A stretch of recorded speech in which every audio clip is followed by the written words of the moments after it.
සුබ දවසක් යාළුවනේ. ඉතින් මං අද ඔයාලට කියලා දෙන්නේ පැකට් කළ බණ්ඩක්කා හිටව ගන්න කොහොමද කියලා.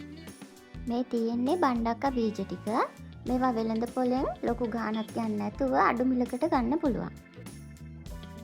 අපිට මේවා තෙත රෙදි කෑල්ලකට දාලා දවසක් විතර පෙඟෙන්න තියලා හිටවන්න ගත්තා නම් ඉක්මනටම පැල කරගන්න පුළුවන්. එහෙම නැතුව තවන් දාලා ගත්තත් ප්‍රශ්නයක් නැහැ. පොඟවලා ගත්තාම ඉක්මනට පැල කරගන්න පුළුවන්. මම මගේ බීජ ටික මෙන්න මේ වගේ පොඟවලා තමයි පැල කරගන්න ගන්නේ.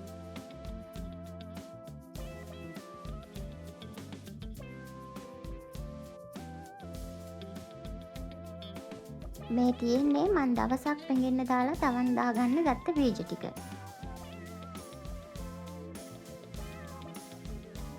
තවන් දාන්න ගන්නකොට පස් ටික අනිවාර්යෙන්ම ජීවාණුහරණය කරලා ගන්න. මම මේවට පස් මාධ්‍ය හදාගෙන තියෙන්නේ මතු පිට පස් කොටස් 1යි, කරදහයියා කොටස් 1යි, කොම්පෝස්ට් කොටස් 1යි, කොහොබත් කොටස් 1යි. ඉතින් මෙන්න මේ වගේ තවාන් තැටියට බීජ ටික දාගෙන බීජ ටික පස් වලින් යට කරගන්නවා.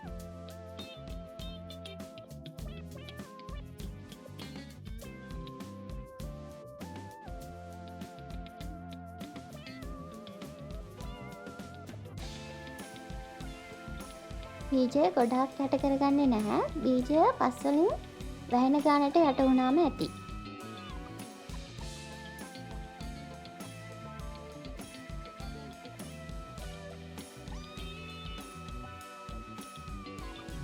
බීජ ටික දාගත්තට පස්සේ දවසට එක පාරක් විතර අපි මේවට වතුර ස්ප්‍රේ කරගන්න ඕන.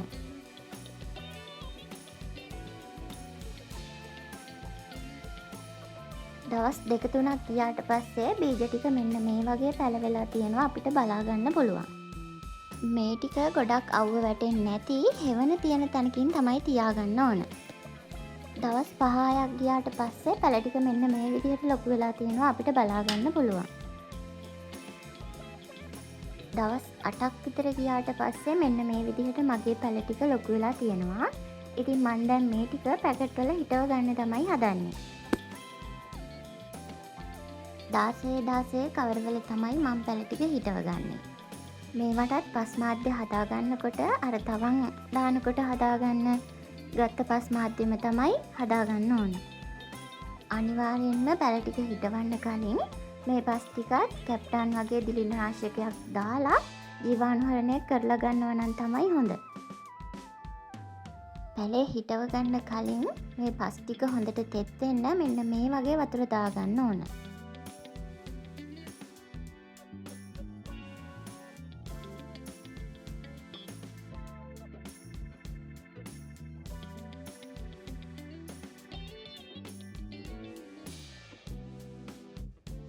මේ එක පැකට් එකක මං එක බණ්ඩක්කා පැලේ ගානේ තමයි හිටව ගන්නේ.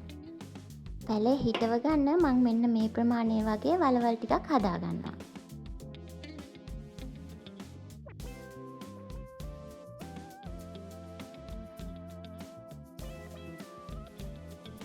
තවාන් තැටියෙන් පැලේ ගලව ගන්නකොට පස් ටික වැටෙන්නේ නැති වෙන්න බොහොම පරිස්සමට පැලේ ගලව ගන්න.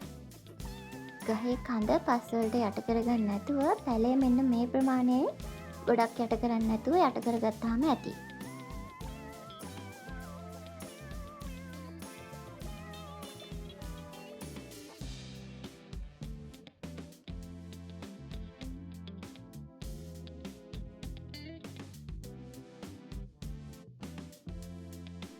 ඉතින් මන් දැන් මගේ පැල ටික පැකට් වල මෙන්න මේ විදිහට හිටවගෙන ඉවරයි. පැල ටික ටිකක් ලොකු වෙනකන් තදවුව වැටෙන්නේ නැති තැනකින් තියලා තියන්න. එහෙමත් නැත්නම් සෙවන දලක් භාවිතා කරත් කමක් නැහැ.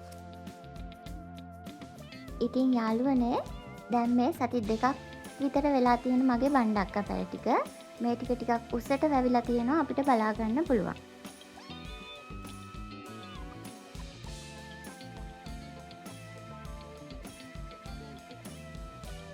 දැන් මේ තියෙන්නේ දවස් 20කට විතර පස්සේ මගේ බණ්ඩක්කා පැල ටික ලොකු වෙලා තියෙන විදිහ. දැන් මේ වගේ මල් පොහොට්ටුත් සමහර ගස්වල ඇවිල්ලා තියෙනවා බලා ගන්න පුළුවන්.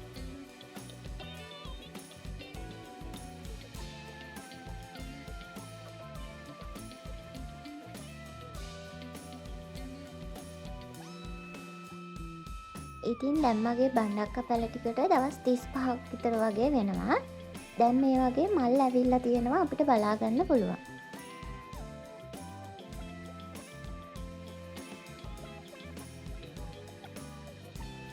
මම අද මේ ටිකට පොහොර ටිකක් දාගන්න තමයි හදන්නේ. පොහොර දාන්න කලින් මෙන්න මේ වගේ ගහ වටේට තියෙන පස් ටික හොඳට පුරුල් කරගන්න ඕන.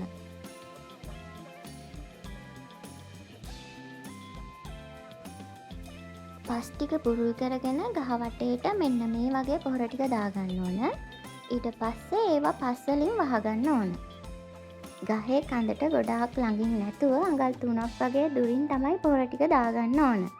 එක ගහකට සාමාන්‍යයෙන් ගිනි පෙට්ටි පියනකින් එකක් වගේ පොහොර දාගත්තාම ඇති. ඉතින් වීඩියෝ එක බලන ගමන් මගේ channel එකත් subscribe කරලම තියාගන්න. ඉතින් එහෙනම් යාළුවනේ අපි ආයෙමත් වීඩියෝ එකකින් හමු වෙමු. ඔයාලා හැමෝටම සුබ දවසක්.